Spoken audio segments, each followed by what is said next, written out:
ನಮಸ್ಕಾರ ರೀ ಎಲ್ಲರಿಗೂ. ಇವತ್ತಿನ ಲಾಗ ಹೆಂಗೈತೆ ಅಂತ ನೋಡೋಣ್ರಿ. ಈಗ ನಮ್ಮ ಭಾಗದಂತೂ ಭಾಳ ಮಳೆ ಆಗ್ತದೆ ರೀ, ಬೆಳಗಾವಿ ಅಂತ ತೆಗೆದು ಎಲ್ಲ ಕಡೆ ರೀ. ಇಲ್ಲಿ ಇದು ನಮ್ಮ ಬಯಲು ಹಂಗಲ್ ರೀ.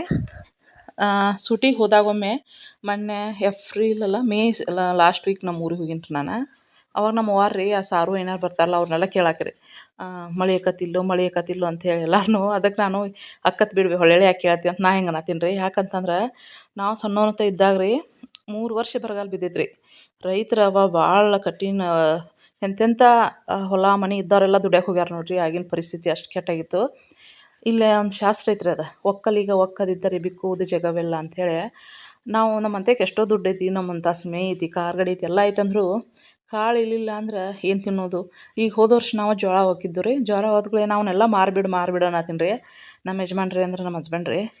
ಬರಗಾಲದ ಬಿತ್ತಂದ್ರೆ ಅಂತಂದ್ರೆ ಅದಕ್ಕಪ್ಪ ನೀ ಹಂಗದು ಅಪ್ಶಕ್ ಮಾತಾಡ್ಬೇಡಪ್ಪ ಅಂತ ಹೇಳಿ ನಮ್ಮ ಯಜಮಾನ್ರಿಗೆ ಅನ್ನತ್ತೀನಿ ರೀ.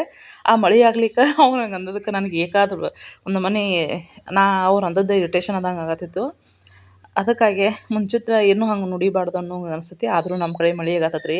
ನಮ್ಮ ಕಡೆ ಎಲ್ಲ ಪೀಕುಗಳು ಚಲೋ ಆಗತ್ತಾವು ಅಂತ ಅನ್ನತ್ತಿದ್ರು. ಇಲ್ಲಿ ನೋಡಿರಿ, ಬೆಳಗ್ಗೆ ಎದ್ದುಗಳೇ ನಾನು ನಿನ್ನೆ ಪಡ್ಡಿನ ಹಿಟ್ಟಿತ್ತು. ಆ ಪಡ್ಡಿನ ಹಿಟ್ಟನ್ನ ಒಂದೆರಡು ದೋಸೆ ಮಾಡೀನಿ ರೀ. ನನ್ನ ಮಗಳು ಫುಲ್ ಸ್ವೆಟ್ರ್ ಹಾಕೊಂಡು ಸ್ಕೂಲ್ಗೆ ಹೊಂಟಾಳು. ಆ ರಾಕಿಗೆ ಒಂದು 2 ದೋಸೆ ಮಾಡೀನಿ ರೀ. ಒಂದು ತೊಗೊಂಡು ಹೋತು, ಒಂದು ನನಗೆ ಬಿಟ್ಟೋಳು ನೋಡಿರಿ. ಮಿಕ್ಕಿ ಮೌಸ ಅದು ಟೊಟ್ರೈಸ ಅವಂತೆಲ್ಲ ದೋಸೆ ಮಾಡೋದಂತ ರೀ. ತೋರಿಸ್ತಾಳೆ ಹಿಂಗೆ ಮಾಡಿ ನಂಗೆ ಅಂತೇಳಿ. ಈಗ ಆಕಿ ದೋಸೆ ಮಾಡಿ ಕಳಿಸೆ ನಾನಿನ್ನೆ ಮತ್ತೊಮ್ಮೆ ಬೆಳಗ್ಗೆ ಎದ್ಗೂ ಕಸ ಹೊಡೆದಿರ್ತೇವೆ ರೀ. ಆನಂತರ ಎಲ್ಲ ಪಾತ್ರೆ ಎಲ್ಲ ತೊಳೆದಿರ್ತೇವೆ. ಈಗ ನನಗೊಂದು ದೋಸೆ ಮಾಡ್ಕೊಂಡು ನೋಡಿರಿ. ಮತ್ತು ಆಮೇಲೆ ಎಲ್ಲ ಪಾತ್ರೆಗಳನ್ನು ಹಿತ್ತಲಾಗಿಟ್ಟು ಈ ಥರ ಅಡುಗೆ ಮನೆ ಕ್ಲೀನ್ ಮಾಡ್ಕೊಂಡ್ರಿ. ನೀವು ನೋಡಿರಿ, ಆದಷ್ಟು ಹಿಂಗೆ ಅಡುಗೆ ಮನೆಯನ್ನು ಸೋಪ್ ಹಚ್ಚಿ ಕ್ಲೀನ್ ಮಾಡಿದ್ರೆ ಒಂದು ನನ ಅಲ್ರಿ ನರಸ್ರೆ ಬರೋಂಗಿಲ್ಲ ರೀ. ನೀವೆಲ್ಲ ಅಲ್ಲೇ ಮುಸ್ರಿ ದೊಡ್ಡಾಕತ್ರ ನರಸೋದು ಭಾಳ ಬರ್ತಾವೆ ರೀ. ಅದೇ ರೀತಿ ಈ ಥರ ಹಿತ್ತಲಾಗೆಲ್ಲ ಓದಿಟ್ಕೋತಾನು. ಭಾಳ ನಿತ್ತು ತಿಕ್ಬಾರ್ದು ಬಾಂಡೆ ಅನ್ನೋ ಸಂಬಂಧ ಹಿತ್ತಲಾಗ ಓದಿಟ್ಟಿರ್ತೇನೆ ರೀ. ಆಮೇಲೆ ಇಷ್ಟೆಲ್ಲ ಬಾಂಡೆ ಆದಮೇಲೆ ಮತ್ತು ಸ್ನಾನ ಆಯ್ತು ರೀ. ಸ್ನಾನ ಆಗಿ ಬಂದು ಇಲ್ಲಿ ಅಡುಗೆ ಮಾಡತ್ತಾನ ನೋಡಿರಿ. ಏನಂತಂದ್ರೆ ದೋಸೆ ಅಂದ್ರೆ ನಿನ್ನೆ ಹಿಟ್ಟನ್ನ ದೋಸೆ ಮಾಡೀನಿ ರೀ, ಪಡ್ಡಿನ ಹಿಟ್ಟು. ಈಗ ಚಪಾತಿ ಹಿಟ್ಟು ನಾದಿಟ್ಟೇನೆ ರೀ. ಆನಂತರ ಒಂದು ಸ್ವಲ್ಪ ಏನಂತಾರೆ ಇಲ್ಲೇ ಸಲಾಡ್ ಮಾಡೇನಿ ರೀ.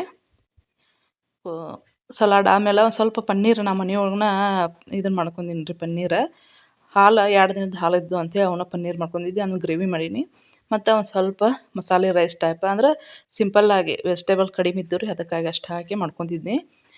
ನನ್ನ ಮಗಳು ಬಂದ್ಗಳೇನ ಆಕೆಗೆ 1-2 ಉಂಡೆ ಕಟ್ಟಿಟ್ಟೀನಿ ರೀ. ಆಕೆ ಬಂದಾಕನೆ ಕೇಳತ್ತಾಳೆ ನನಗೆ, ಮಮ್ಮಿ ಆ ಉಂಡೆ ಡಬ್ಬಿ ತೋರ್ಸ್ಯಾನು ಒಂದು ಚೇರ್ ತೊಗೊಂಬಂದು ಹಾಕಿ ತಗೋತಾಳ್ರಿ ಅದನ್ನು ಉಂಡೆಗೆ.